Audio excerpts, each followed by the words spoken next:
ڈال دیتا ہے۔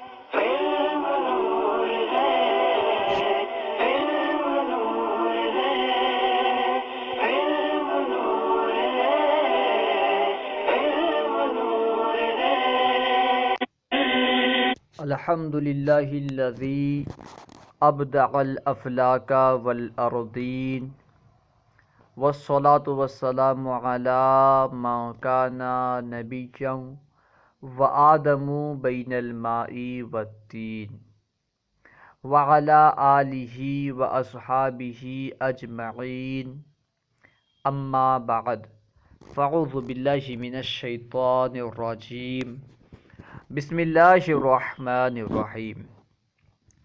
اس سے پہلے والے سبق میں ہم نے پڑھا تھا کہ علم منطق کی تعریف کیا ہے، موضوع کیا ہے، غرض و غایت کیا ہے، اس کا واضح کون ہے، اس کی وجہ تسمیہ کیا ہے۔ نیز ہم نے جانا تھا کہ جس طرح گفتگو اور بات چیت میں غلطی سے بچنے کے لیے نحو و صرف کے قواعد کی پابندی ضروری ہے، اسی طرح غور و فکر میں غلطی سے بچنے کے لیے علم منطق کی پابندی ضروری ہے، علم منطق کے قواعد اور اصول کی پابندی ضروری ہے۔ اور کیونکہ غور و فکر کا تعلق علم سے ہے، انسان غور و فکر کب کرتا ہے؟ کسی چیز میں غور و فکر کب کرے گا؟ جب کہ اسے علم ہوگا، کیونکہ غور و فکر کا تعلق علم سے ہے، اور علم کا مسکن کیا ہے؟ ذہن ہے۔ اس لیے ہم اس سے پہلے ذہن کی تعریف پڑھ چکے تھے کہ ذہن انسان کی اس قوت کا نام ہے جس میں اشیاء کی صورتیں چھپتی ہیں۔ پھر مصنف علیہ الرحمٰن نے ذہن اور آئینے کے مابین کچھ فرق بیان کیا تھا کہ آئینے کو ہم دیکھ سکتے ہیں، چھو سکتے ہیں، جبکہ ذہن کو ہم دیکھ اور چھو نہیں سکتے۔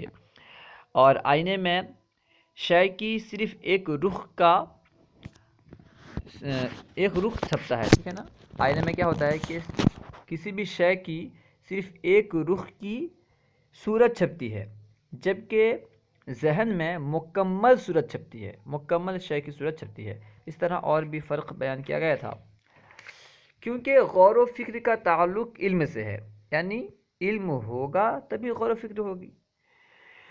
اس لیے علم کسے کہتے ہیں، علم کی تعریف کیا ہے، آج ہم اس کے بارے میں پڑھیں گے۔ علم کسے کہتے ہیں اور علم کی کتنی اور کون کون سی قسمیں ہیں، نسبت کی تعریف کیا ہے، نسبت کی کتنی اور کون کون سی قسمیں ہیں۔ تو آئیے شروع کرتے ہیں۔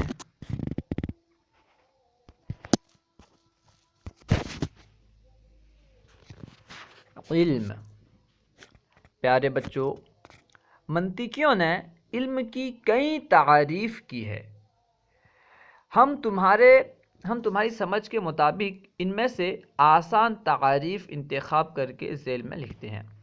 مصنف علیہ رحمہ بیان کر رہے ہیں کہ منطقیوں نے علم کی کئی تعریف بیان کی ہے۔ آپ اگر میرقات پڑھو گے تو اس میں 5 تعریف مذکور ہے، اس کے علاوہ اور بھی تعریفات کی جاتی ہے۔ علم کی منطقیوں نے کئی تعریف بیان کی ہے، یہاں پہ آسان تعریف مصنف علیہ رحمہ ذکر کر رہے ہیں۔ دیکھیں، علم ذہن میں شے کی چھپی ہوئی صورت کو کہتے ہیں۔ علم کسے کہتے ہیں؟ ذہن میں شے کی چھپی ہوئی صورت کو کہتے ہیں۔ جو صورت، کسی شے کی جو صورت ہمارے ذہن میں چھپتی ہے اسے علم کہتے ہیں۔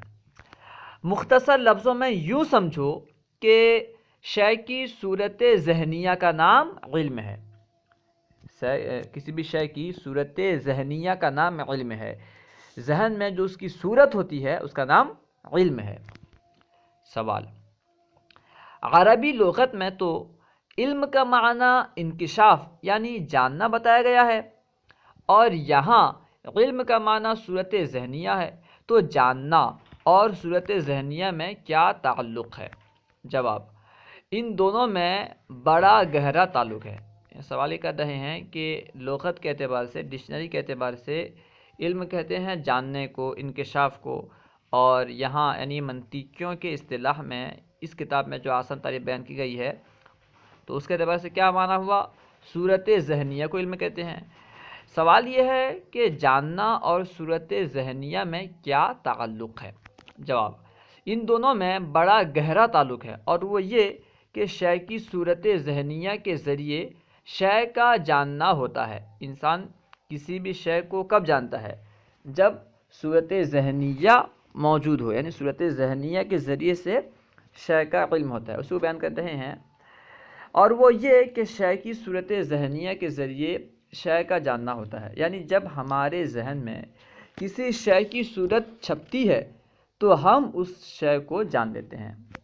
پہلے صورت چھپتی ہے، پھر ہم اس شے کو جان لیتے ہیں۔ اب تصور اور تصدیق بیان کر رہے ہیں، یعنی علم کی دو قسمیں ہیں، تصور اور تصدیق، انہیں بیان کر رہے ہیں۔ جاننا چاہیے کہ منطقیوں نے علم کی دو قسمیں کی ہیں، تصور اور تصدیق۔ منطقیوں کے نزدیک علم کی دو قسمیں ہیں، نمبر ایک تصور، نمبر دو تصدیق۔ لیکن چونکہ تصدیق کا سمجھنا نسبت خبریہ کے ذہن نشی ہونے پر موقوف ہے، یعنی تصدیق تبھی سمجھ میں آ سکتا ہے جبکہ نسبت خبریہ ذہن نشی ہو، نسبت خبریہ معلوم ہو۔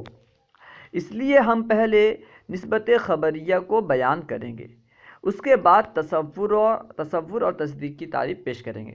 مصنف علیہ رحمہ پہلے نسبت خبریہ کسے کہتے ہیں اسے بیان کریں گے، کیونکہ نسبت خبریہ کو بیان کرنا مقصود ہے، اس لیے پوری نسبت کی تعریف کریں گے، نسبت کی کتنی اقسام ہیں اسے بیان کریں گے، اور اسی کے ضمن میں نسبت خبریہ بھی آ جائے گی۔ دیکھیں نسبت کسے کہتے ہیں اسے بیان کر رہے ہیں۔ نسبت دو چیزوں کے درمیان لگاؤ کو کہتے ہیں، دو چیزوں کے درمیان جو لگاؤ ہوتا ہے، جو ربط ہوتا ہے، اسے نسبت کہتے ہیں۔ جیسے قلم کی سرخی، قلم سرخ ہے، پہلی مثال میں نسبت ادھوری اور دوسری مثال میں پوری ہے، یعنی قلم کی سرخی، اس مثال میں نسبت تو ہے، قلم اور سرخی کے درمیان نسبت ہے، دونوں کے درمیان لگاؤ ہے، لیکن یہ ادھوری لگاؤ ہے، ٹھیک ہے۔ قلم سرخ ہے، اس میں مکمل لگاؤ ہے۔ وہی کہہ رہے ہیں کہ پہلی مثال میں نسبت ادھوری اور دوسری مثال میں پوری ہے۔ اس سے ثابت ہوا کہ نسبت کی دو قسمیں ہیں، ایک ہے ناقصہ، دوسری تامہ۔ ادھوری نسبت کو ناقصہ کہتے ہیں، اور تامہ جو نسبت مکمل ہو، پوری ہو، اسے تامہ کہتے ہیں۔ اب ہر ایک کی الگ الگ تعریف بیان کر رہے ہیں۔ نسبت تامہ کسے کہتے ہیں اور ناقصہ کسے کہتے ہیں؟ نسبت تامہ وہ نسبت ہے جس سے مخاطب کو پورا فائدہ حاصل ہو۔ مخاطب کو، یعنی جس سے ہم کلام کر رہے ہیں، جس سے ہم مخاطب ہیں، اس کو مکمل فائدہ حاصل ہو، اسے کہتے ہیں نسبت تامہ۔ وہی بیان کر رہے ہیں کہ وہ نسبت ہے جس سے مخاطب کو پورا فائدہ حاصل ہو۔ جیسے زمین ساکن ہے، آسمان متحرک نہیں، قلم سرخ ہے، کیا وہ زید ہے؟ ان مثالوں میں نسبت تامہ پائی جاتی ہے، ٹھیک ہے نا۔ زمین ساکن ہے، اس سے مخاطب کو پورا فائدہ حاصل ہوتا ہے، اسے ایک خبر ملتی ہے کہ زمین جو ہے یہ متحرک نہیں بلکہ ساکن ہے۔ ہم کہتے ہیں آسمان متحرک ہے، اسے ایک علم ہوتا ہے، اسے ایک چیز کی خبر دی جاتی ہے، اسے فائدہ تامہ حاصل ہوتا ہے، پورے طور پر فائدہ حاصل ہوتا ہے کہ آسمان متحرک نہیں ہے، ٹھیک ہے۔ اس طرح دوسری مثالیں ہیں۔ نسبت ناقصہ وہ نسبت ہے جس سے مخاطب کو پورا فائدہ حاصل نہ ہو۔ جیسے قلم کی سرخی، قلم کی سرخی ہے، نہیں ہے، پھیکی ہے، گاڑی ہے، کیا؟ مکمل بات سمجھ میں نہیں آ رہی، اس لیے کیونکہ اس سے مکمل طور پر فائدہ حاصل نہیں ہو رہا ہے، اس لیے اسے نسبت ناقصہ کہتے ہیں۔ نسبت ناقصہ وہ نسبت ہے جس سے مخاطب کو پورا فائدہ حاصل نہ ہو۔ جیسے قلم کی سرخی، ہوشیار لڑکا، ان فقروں میں نسبت ناقصہ پائی جاتی ہے، ٹھیک ہے نا۔ قلم کی سرخی میں ہوشیار لڑکا، ان دونوں مثالوں میں نسبت ناقصہ ہے، ٹھیک ہے۔ ہوشیار لڑکا ہے، کھڑا ہے، بیٹھا ہے، جا رہا ہے، کچھ بیان نہیں کیا گیا، کچھ سمجھ میں نہیں آیا، اس لیے یہ نسبت ناقصہ ہے۔ پھر نسبت تامہ کی دو قسمیں ہیں۔ اولاً نسبت کی دو قسم، تامہ ناقصہ، پھر تامہ کی دو قسمیں ہیں، نسبت خبریہ، نسبت انشائیہ۔ نسبت خبریہ وہ نسبت ہے جس کو صادق مانا جائے یا کاذب، یعنی جس نسبت کو صادق یا کاذب مانا جا سکتا ہو اسے نسبت خبریہ کہتے ہیں۔ جیسے زمین آسمان کے نیچے ہے، اسے سچ مان سکتے ہیں، یہ صادق ہے۔ آسمان زمین سے چھوٹا ہے، پہلی مثال میں نسبت صادق ہے، پہلی مثال میں یعنی زمین آسمان کے نیچے ہے، نسبت صادق ہے، یہ نسبت جو ہے درست ہے، صحیح ہے، کیونکہ واقعی زمین جو ہے آسمان کے نیچے ہے۔ اور دوسری مثال میں نسبت کاذب ہے، کیونکہ آسمان زمین سے چھوٹا نہیں ہے، ٹھیک ہے نا۔ تو اس لیے اس مثال میں یعنی آسمان زمین سے چھوٹا ہے، اس میں نسبت جو ہے یہ کاذب ہے۔ اب نسبت تامہ کی دوسری قسم بیان کر رہے ہیں۔ نسبت انشائیہ وہ نسبت ہے جس کو نہ صادق مانا جائے نہ کاذب، جس نسبت کو نہ تو صادق مانا جا سکتا ہے نہ کاذب، اسے نسبت انشائیہ کہتے ہیں۔ جیسے تم ہمیشہ سچ بولو، دیکھیے یہاں پہ سچ بولنے کا حکم دیا جا رہا ہے کہ تم ہمیشہ سچ بولو، اسے آپ نہ سچا کہہ سکتے ہیں اور نہ جھوٹا کہہ سکتے ہیں، یعنی اسے صادق یا کاذب نہیں کہا جا سکتا، اس لیے یہ نسبت انشائیہ ہے۔ کیونکہ نسبت انشائیہ تعریف کیا ہے؟ وہ نسبت ہے جس کو نہ صادق مانا جائے نہ کاذب۔ دوسری مثال، کیا آپ کا نام حامد ہے؟ تو اس میں دیکھیں سوال ہو رہا ہے، کیا آپ کا نام حامد ہے؟ کوئی آپ سے سوال کرے تو اس کو آپ سچا یا جھوٹا نہیں کہہ سکتے، اس نسبت کو سچا یا جھوٹا نہیں کہہ سکتے، اس لیے یہ جو ہے انشائیہ ہے۔ ان مثالوں میں نہ تو نسبت صادق ہے نہ کاذب۔ پھر نسبت خبریہ کی دو قسمیں ہیں، ایجابیہ سلبیہ۔ اولا نسبت کی دو قسم، تامہ ناقصہ، تامہ کی دو قسم، خبریہ انشائیہ۔ پھر خبریہ کی دو قسم، ایجابیہ سلبیہ۔ نسبت ایجابیہ، جب ایک شے کو دوسری شے کے لیے ثابت مانا جائے، ایک شے کو دوسری شے کے لیے ثابت کیا جائے، ثابت مانا جائے، تو ان دونوں کے درمیان نسبت ایجابیہ ہوگی۔ جیسے زید ہوشیار ہے، اس مثال میں ذات زید اور ہوشیار کے درمیان نسبت ایجابی پائی جاتی ہے، کیونکہ ہوشیار کو زید کے لیے ثابت مانا گیا ہے، ہوشیار کو زید کے لیے ثابت کیا گیا ہے، اس لیے ان دونوں کے درمیان نسبت ایجابیہ ہے۔ نسبت سلبیہ، جب ایک شے سے کسی دوسری شے کو برطرف مانا جائے یعنی نفی کی جائے تو ان دونوں کے درمیان نسبت سلبیہ ہوگی۔ جیسے بکر اندھا نہیں، اس مثال میں بکر اور اندھا کے درمیان نسبت سلبی پائی جاتی ہے، یعنی بکر سے اندھے ہونے کی نفی کی جا رہی ہے، اندھے ہونے کو برطرف کیا جاتا ہے، تو ان دونوں کے درمیان نسبت سلبی ہے۔ واضح ہو کہ جن دو چیزوں کے درمیان نسبت خبریہ ہوتی ہے ان میں ایک محکوم علیہ اور دوسری محکوم بھی ہوگی۔ بیان کر رہے ہیں کہ جن دو چیزوں کے درمیان نسبت خبریہ ہوتی ہے، خواہ وہ ایجابیہ ہو یا سلبیہ، ان میں ایک محکوم علیہ ہوتا ہے اور دوسری چیز جو ہوتی ہے وہ محکوم بھی ہوتی ہے۔ جیسے زید ہوشیار ہے، اس مثال میں زید محکوم علیہ اور ہوشیار محکوم بھی ہے۔ محکوم علیہ اسے کہتے ہیں جس پر حکم لگایا گیا ہو، محکوم علیہ یعنی اس پر حکم لگایا گیا، اور محکوم اسے کہتے ہیں جو حکم لگایا گیا، ٹھیک ہے نا۔ تو زید ہوشیار ہے اس مثال میں کیونکہ زید پر حکم لگایا گیا، اس لیے وہ محکوم علیہ، اور کس چیز کا حکم لگایا گیا؟ ہوشیار ہونے کا، اس لیے ہوشیار جو ہے یہ محکوم بھی ہے۔ اور لفظ ہے رابطہ ہے، زید ہوشیار ہے، اس میں جو لفظ ہے آ رہا ہے یہ رابطہ ہے جو ایجابی نسبت پر دلالت کر رہا ہے۔ اور جیسے بکر اندھا نہیں، اس مثال میں بکر محکوم علیہ کیونکہ اس پر حکم لگایا جا رہا ہے، اور اندھا محکوم بھی، اور لفظ نہیں رابطہ ہے جو نسبت سلبی پر دلالت کرتا ہے۔ اب ذیل میں تصور اور تصدیق کی تعریف لکھی جاتی ہے، یعنی تصور اور تصدیق جو کہ علم کی قسمیں ہیں، اب ان کی تعریف بیان کر رہے ہیں۔ تصور، شے کی وہ صورت ذہنیہ جو اذعان سے خالی ہو۔ تصور کسے کہتے ہیں؟ شے کی وہ صورت ذہنیہ جو اذعان سے خالی ہو، مثلا زید، آسمان، اندھا، زمین، ہوشیار وغیرہ کی صورت ذہنیہ تصور ہے۔ ان زید کی صورت اور آسمان کی صورت ذہنیہ، اس طرح اندھے کی صورت ذہنیہ، یہ سب کیا ہے؟ تصور ہے۔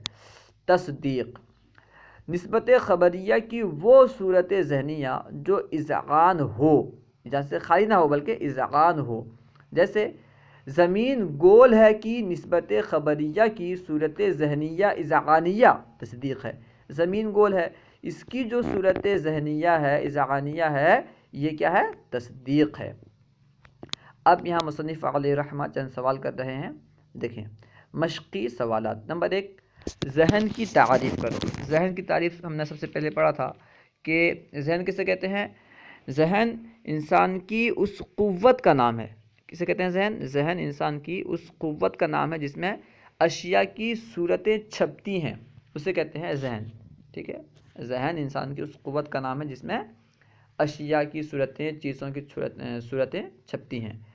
نمبر 2، علم کا لغوی اور منطقی معنی بیان کرو. علم کا لغوی معنی انکشاف یعنی جاننا ہے، اور منطقی معنی کیا ہے؟ منطقی تو کئی معنی ہے، لیکن اس کتاب میں جو معنی بیان کیا گیا تھا وہ یہ ہے کہ ذہن میں شے کی چھپی ہوئی صورت.